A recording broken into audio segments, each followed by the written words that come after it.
right, today, 4.2, we're looking at standard form. We just got down to vertex form. So what does that mean? What does standard form mean? Standard form basically means there are no parentheses involved. So as we were saying, no parentheses.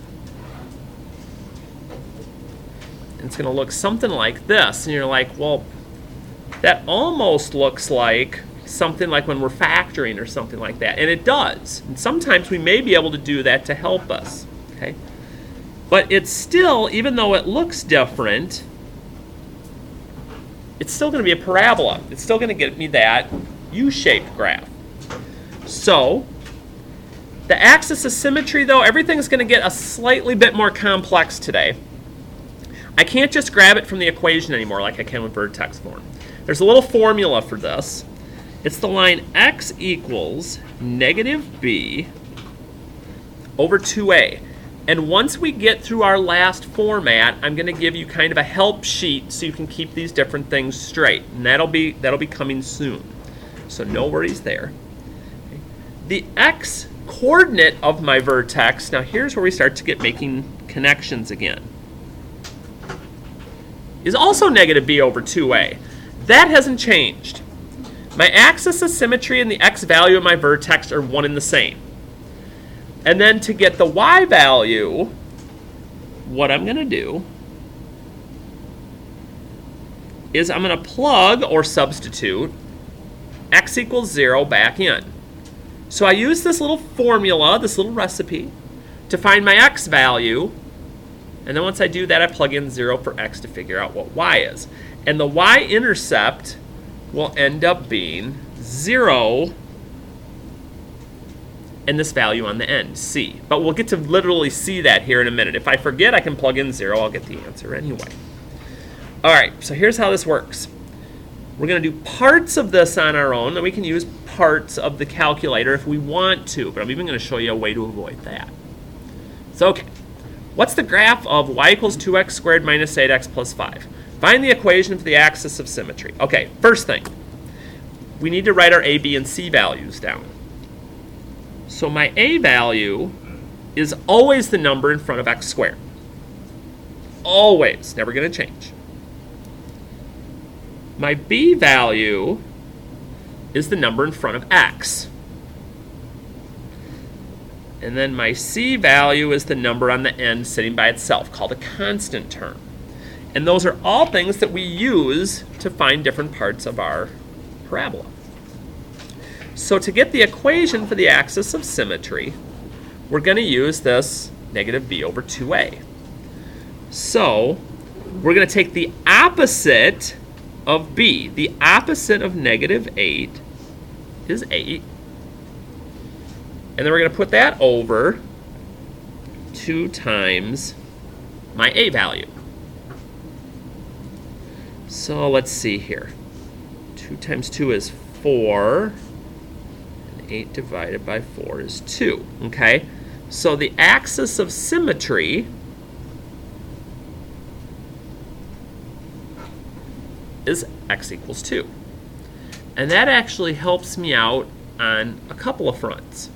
So for me to find the y value now, when x equals 2, that's going to give me my vertex. So, let's see here. Oops, I almost lost my 2 in front. That would have been kind of bad. Is it always 2 when you're... It's always going to plug in, it's always going to plug in whatever I found for this first step. When I plugged it into my mini formula, that x value is what I plug in to figure out what y is going to be. And I can use the calculator on this, plug the numbers in and let it spit out. We can even do that on this one. If I feel comfortable and I can do it in my head, it would probably go faster, but we're about accuracy.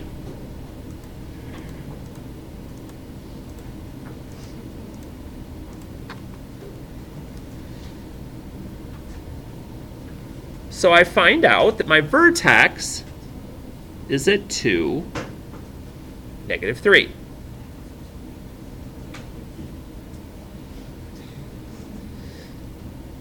And my y-intercept, remember, when I'm looking for this, it's just 0 and the number on the end. Now here's why this number is going to be important to us. Instead of just plugging this into the calculator, finding the vertex, and then letting the chart tell me all the numbers, this is a way I can do it without even using the calculator. I'll still show you that way, but here's how this works. So since my A value, in this case, is positive, 2, okay, the graph opens upward, we knew that, and the vertex is at the bottom of the graph, which gives me a minimum value. So we're going to plot the vertex, draw the axis of symmetry. We'll kind of do them in this order. So my vertex is at 2, -3. Put that dot in. My axis of symmetry, again, it's just kind of that imaginary line. That's why I'm using a dotted line here to kind of let me know where that's at. And then we're going to plot the y-intercept, which we, again, found out was at 0, 5. Now, here's why we do it this way, and here's where life's going to get made simple. The axis of symmetry, we said before, it makes like a reflection, okay? It's my middle line. So to get my third point to be able to draw my parabola, I'm just going to take the reflection, which means I'm going to look at this, I'm going to say, okay, how far from the axis of symmetry am I? 1, 2. Okay, I'm going to go 1, 2, more to the right, plot my point, because it's its mirror image, and connect the dots. And that's all I have to do. Now I know we've talked about we really like 5 points better, but to use this method, this really does simplify things for us and keeps us from having to just everything on the calculator. So vertex, axis of symmetry, plot my y-intercept, and then plot its reflection. But this stuff doesn't change from what we were talking about yesterday. My domain is still always going to be -infinity to infinity. My range, does it go down forever? No. It goes down, stops here at -3, and we'll talk about where I can kind of cheat and find that number in a minute. But it does go up forever. If domain and range is something that gets you, here's a hint on range. Whichever value you're using in the range is the same value you're getting from your y-intercept. Okay, and excuse me, your vertex's y value. That's what I meant to spit out. Those values will always go the same. If it opens down, these just switch. But again, we're going to take a look at a few, so it's not like we're going to kind of leave you hanging. But we'll come back to some more graphing on that in a minute. But I think, personally, graphing these are pretty easy. Write each function in standard form. You're like, hey, it's back in vertex form, so what do you mean? Here's what I need to do. I need to get it back looking like this. And to do that, I need to FOIL it out.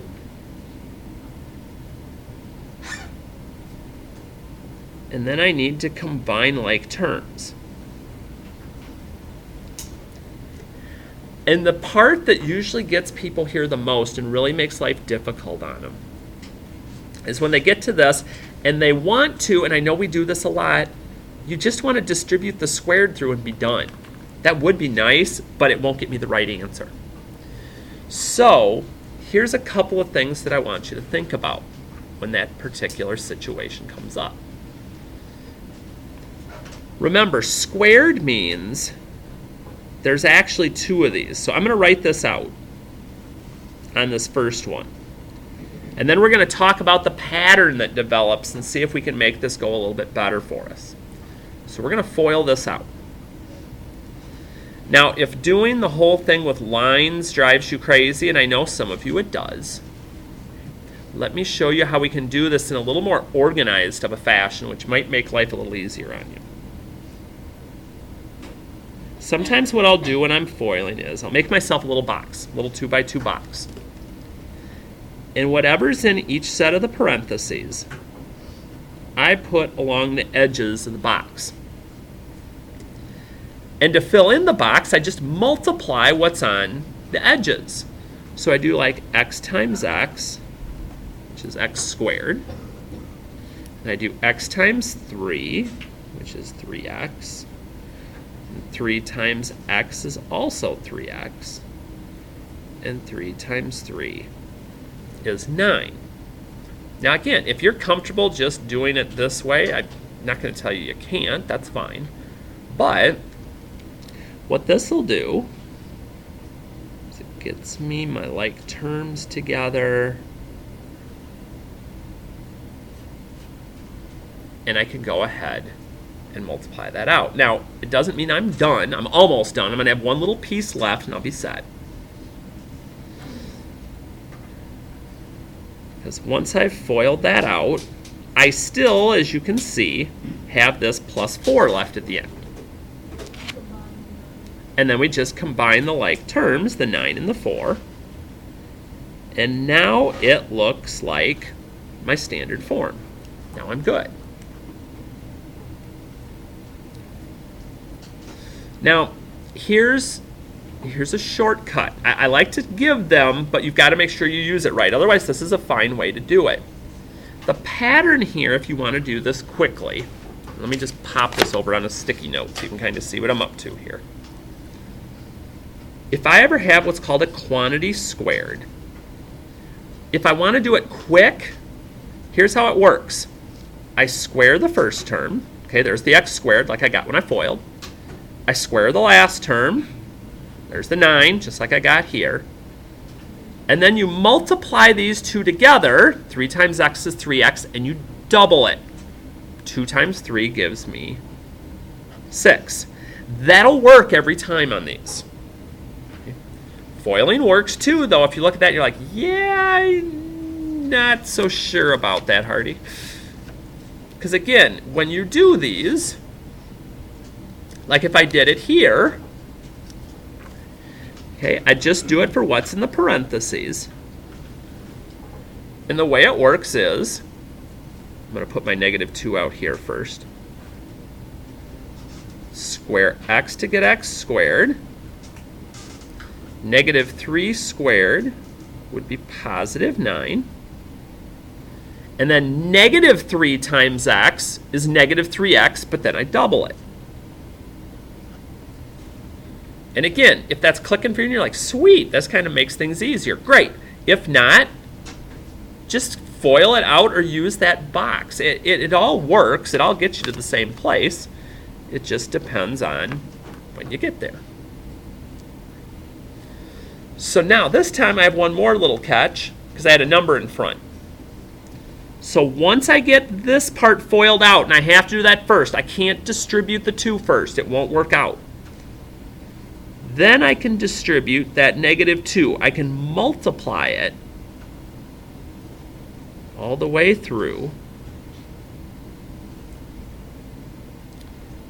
And then my last step is to combine those 2 terms on the end that are alike.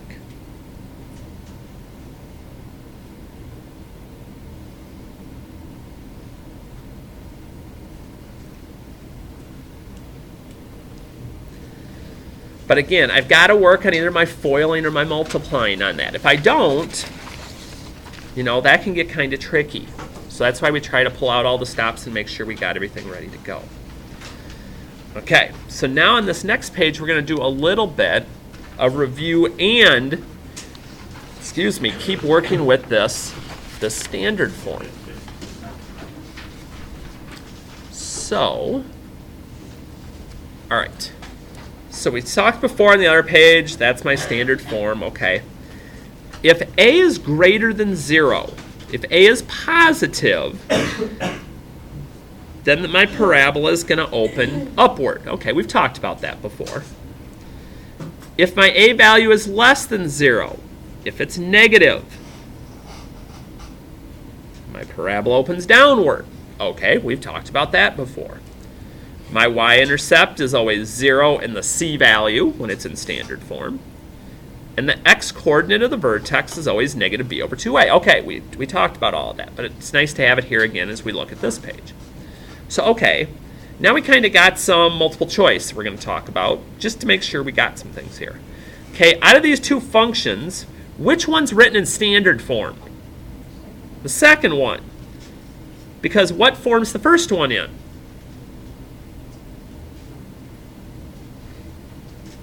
Like Harty, you said this is multiple choice. Okay, the first one was in vertex form. I don't have to calculate it, it's already there for me. So you're right, the second one is in standard form. Okay. Out of those two coordinate points you see, which one's got an x-coordinate of negative 5? The first one. The second one, it's my y-coordinate. Okay, it's those little details that I really have to watch out for.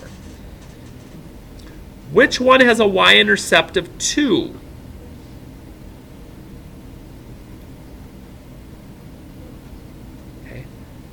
The last one, because when we're in standard form, my y-intercept is going to be that c value. Okay, here I'm not sure. I know that's going to be the y value of my vertex, but I'm not sure it's going to work that other way. Okay, and then this one, these are kind of squished. Which one of these two parabolas opens down? Okay, why the first one? There you go. That negative a value causes that first one to open downward. So again, that kind of gets us going a bit with some things on our standard form. And then vertex form, okay, just a reminder, this is our quick review from our first couple of days. Again, if my a value is positive, it goes up. If it's negative, it goes down. And my vertex is my h and my k. So down here, first one's in vertex form, because I see that squared in there with my parentheses. Which one's got a vertex of negative 2, 4? The second one, because again, it's the opposite of h and k. And then which one opens up? The second one, again, because it has a positive a value. Even though it's a fraction, it's still positive. And then we're going to skip number 8 right now because, well, that involves us doing something mathematically we haven't done in here yet. When we get there, we'll be able to do it. Just not quite there. Okay. So last couple of things here. Okay, right in standard form, I'm going to do one the quick way, one with the foiling out. So actually, I'm going to do it on 2 and 3 because they're the trickier ones here. So here, I'm going to do this old school way. Okay, with the x minus 1, you can foil it out, kind of doing the thing with your fingers, or again, the big thing to remember with these is that there's 2 of them. Now, if you're doing it the other way, you can kind of do it and see if you get the same thing I do. So we're multiplying to fill the boxes up. Oh dear, I'm not even on the screen anymore. Thank you. Get locked in, forget to see what's all going on here. So once I get those, again, multiply to fill the box, I'm going to go through. I'm going to find my like terms. Now again, I got to be careful. I'm not multiplying anymore, it's just adding. Negative 1 and negative 1 is negative 2. So I multiply that out. And then I'm going to distribute if there's a number on the outside. There won't be every time. And I'm going to have to squeeze this in because I'm writing a little bit big. I guess I got room at the top of the page. I could do it there too. So y equals 2x squared minus 4x. And then again, combine your like terms. Positive 2 minus 3 is negative 1. So that's a perfectly fine way of going about it. Again, my other option is to talk about that little shortcut that we talked about before, which basically just says I square my first term, I write that down. I square my last term, and again, 4 squared is not 4 times 2, it's 4 times 4, which is 16. And then to get the value in the middle, 4 times x is 4x, and I double that. Double 4 is 8. And then I do all the cleanup that I was doing on the last one. I distribute.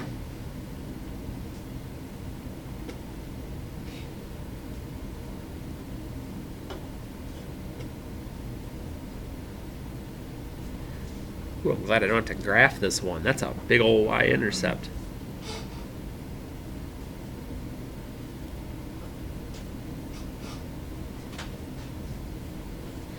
I have to change the window on my graph to be able to graph that one.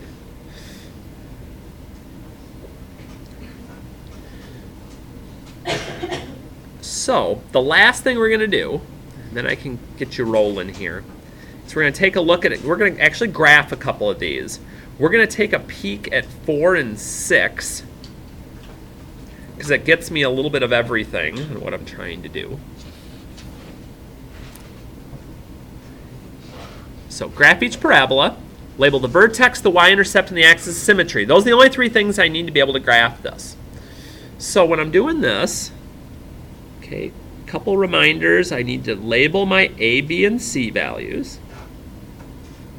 Make sure the signs that are there go with too, because if I mix up a sign, I'm kind of done.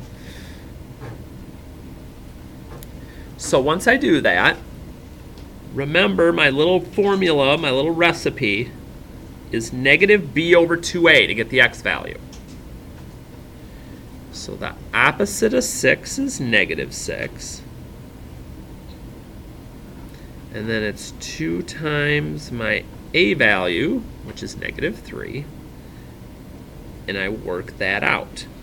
Now, I will give you a heads up on one thing, because I usually see this happen to some people occasionally. I want to make sure we can avoid this. Sometimes people get into this situation, and watch what can happen. They're like negative 6 divided by 2 times negative 3. Harty, why am I getting 9? You got 1. Because the calculator does order of operations. Divide and multiply are on the same level. So the calculator did negative 6 divided by 2 and then multiplied. You're like, that's not what I want. Okay, if that's not what you want, here's what you want to do. If you're going to go to the calculator for something like this, when you get to the denominator, you need to put a set of parentheses and then just use multiply. Because now the calculator goes, ooh, I need to do this first. Then I do negative 6 divided by whatever this answer is, and now you'll get to the right answer. Because it's really going to start frustrating you if your vertex is wrong and all these. You're like, I'm getting all these wrong, I can't do this. That's not it. It's just a little technical malfunction, even though I think you could probably do this in your head. So I got my x value of my vertex. Okay, to get y, remember, I'm just going to take that value, I'm going to plug it in.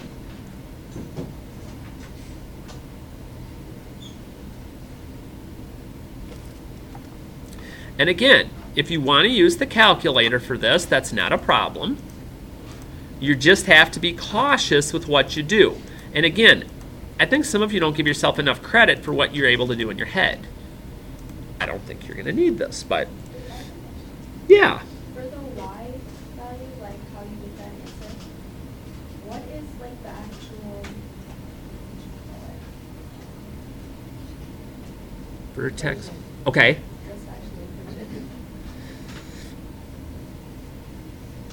Once I get that, once I use the negative b over 2a to get this x value, to get the y, I'm always plugging it back into whatever my original equation is that I'm graphing. So once I get that part, that gets me my vertex. That's the most work we're going to have to do here. Because then, so we've labeled the vertex. My y-intercept,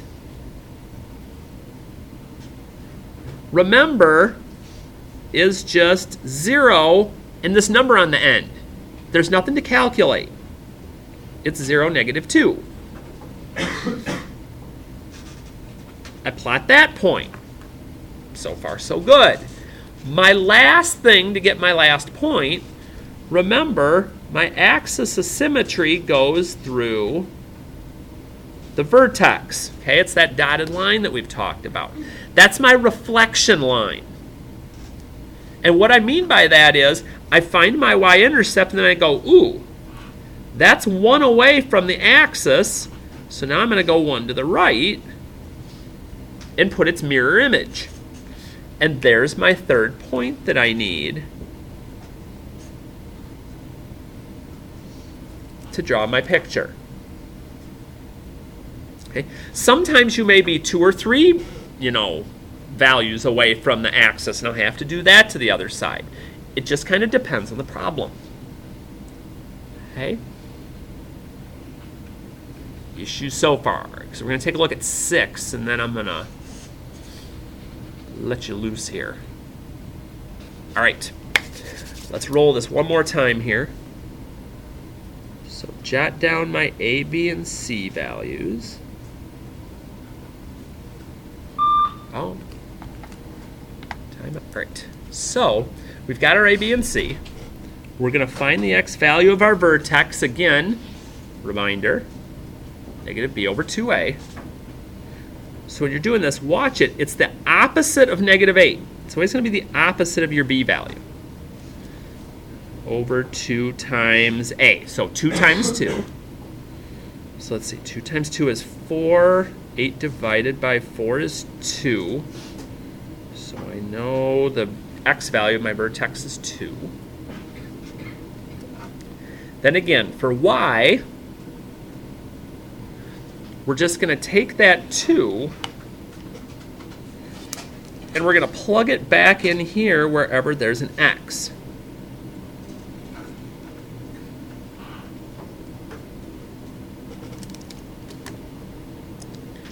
And again, whether you go to the calculator. Now, if you're going to do it on your own in your head, one more thing to think about. The squared's only going to my 2. I can't multiply and then square. I got to do my order of operations. So 2 squared would be 4. Times 2 is 8. 8 times 2 is 16. Ooh, we're going to have a really low intercept here.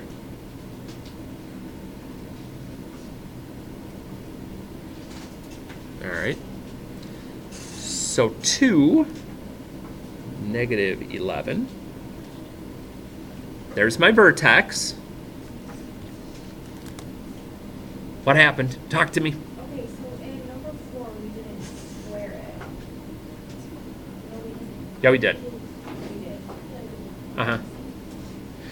Back on number 4, though, when we squared it, we were squaring 1, so it really didn't do a whole lot for what we were doing. Here, when it had a different number, it made things get a little bit bigger on us. Are we okay otherwise? Yeah. Okay. No, all good. Questions are a good thing, because that way we can get answers.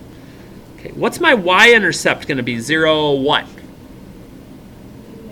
-3, because it's just the number on the end. So 0, -3. Let me get that in there.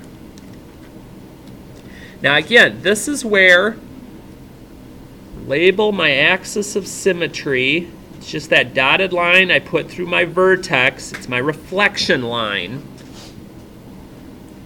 And then I go back and I look at my y-intercept and I go, okay, how far away from the axis is it? 1, 2. Okay? So now I'm going to go another 1, 2 and put a dot, because again, we want to see symmetry. And we try our best to get ourselves a curve working here. And we should be in pretty good shape. Okay? So your job is on the front of the note packet. Okay? 7 problems. Somewhere it's just graphing. Somewhere it's just finding the y-intercept or the vertex. Okay? Just follow those directions with that. If we have any issues, let me know.